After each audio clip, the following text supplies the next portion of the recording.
The Wall Street Journal, earlier this evening, this is an interesting one to say the least. So this was an exclusive they had, saying that Israel is considering significant strikes on Iranian nuclear sites this year, aiming to take advantage of the degradation of Iran's capabilities over the past year. The Wall Street Journal says all evidence indicates that Iran does not have a nuclear weapon. We all know that, but what do we know? American intelligence has revealed that Israel is considering the possibility of striking Iran's nuclear facilities amid Washington and Tel Aviv's increasing tensions with Tehran over the past month. How close do you think Iran is to developing nuclear weapons? I think they're close. They're too close. But again, you could go back 4 years, I would have said they would have had it during this intervening period. But they're pretty close, Peter. And why say that you're unhappy to sign it if it's Iran and their proxies who will threaten to retaliate against you and your team by killing you guys for taking out Soleimani? Well, they haven't done that, and that would be a terrible thing for them to do, not because of me. If they did that, they would be obliterated. That would be the end. I've left instructions. If they do it, they get obliterated. There won't be anything left. And they shouldn't be able to do it. And Biden should have said that, but he never did. I don't know why, lack of intelligence perhaps.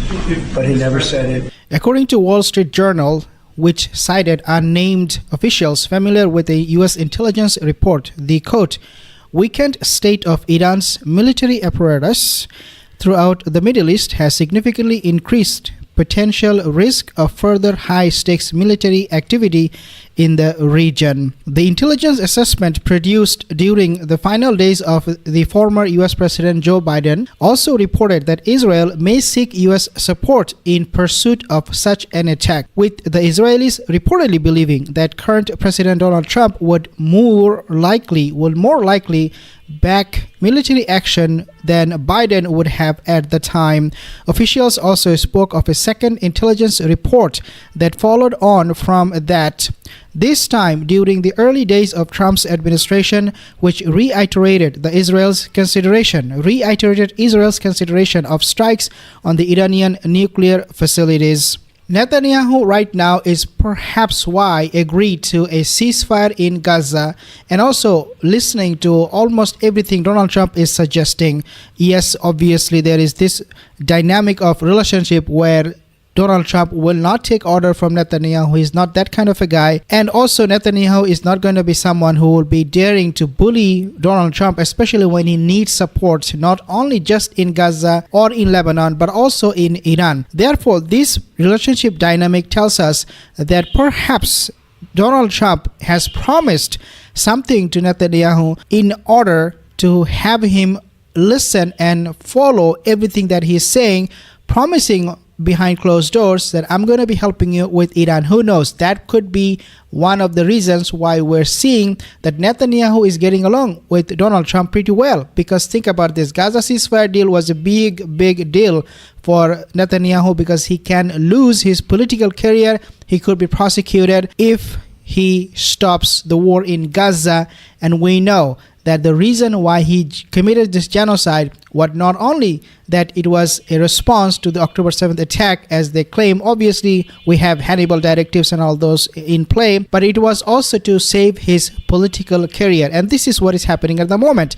The revelations of the reported Israeli plans to carry out strikes come as Trump warned on Monday that bombs or with a written piece of paper, quote unquote, could prevent Iran from developing nuclear arms. In response to those aggressive overtures, Iran's Supreme Leader Ayatollah Al-Khamenei urged his country on Wednesday to further develop its military capabilities in an effort to defend itself against such threats. What we are going to be witnessing or experiencing in the next few days is going to be a huge escalation and also at the same time diplomatic effort from US's part to stop Iran, make public comment and promise to the whole world that they will not go for a nuclear bomb.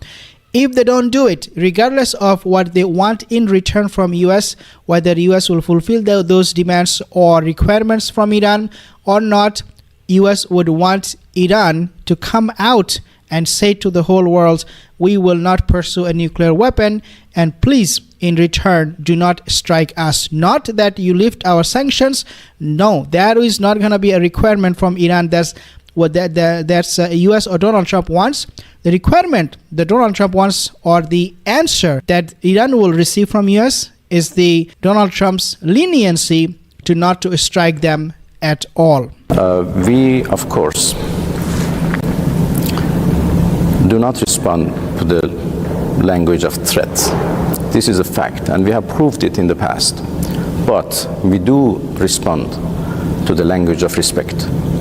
It's difficult, isn't it? Because on the one hand, Donald Trump pulled out of the nuclear deal that took so long to negotiate, and he's done things that have been very hostile to Iran. But at the moment now, he's saying a deal with Iran would be nice, to use his words. So Donald Trump appears to want to move on. Is Iran prepared to move on as well and negotiate with America under his presidency? I'm not denying the possibility of a new deal or a new round of negotiations, but I want to refer you to a fact that we have now much more mistrust compared to the previous time. But he's now saying he wants a deal, and a deal would be nice. If he approaches you with respect, will you negotiate with him? No, I'm not rejecting that. I want to say that now there is much more mistrust between us, and we have to overcome that mistrust first, and there should be enough confidence for Iran to once again engage into negotiations. And I think we are still a bit far from that. As I said, we are waiting to hear. Yes, have a deal is nice, of course, but what kind of a deal? The whole region, the whole world knows this region is in turmoil, and they know the heart of the tensions are Iran's relationship with America, those tensions that go back so long.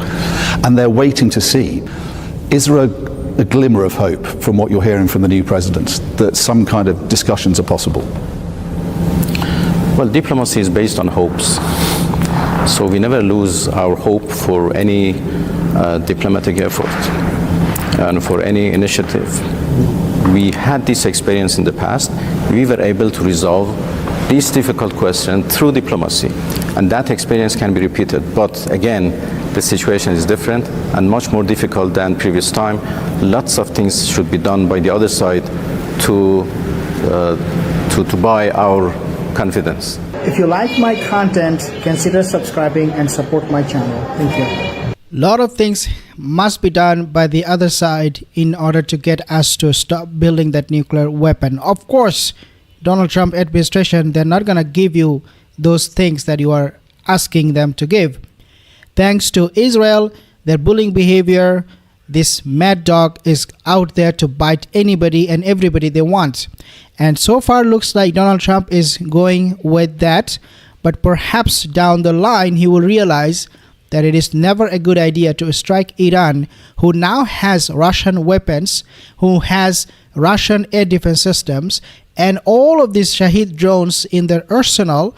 It is something that will absolutely wreak havoc on US, their presence in the Middle East, and also for Israel, it's going to be one of the worst news ever.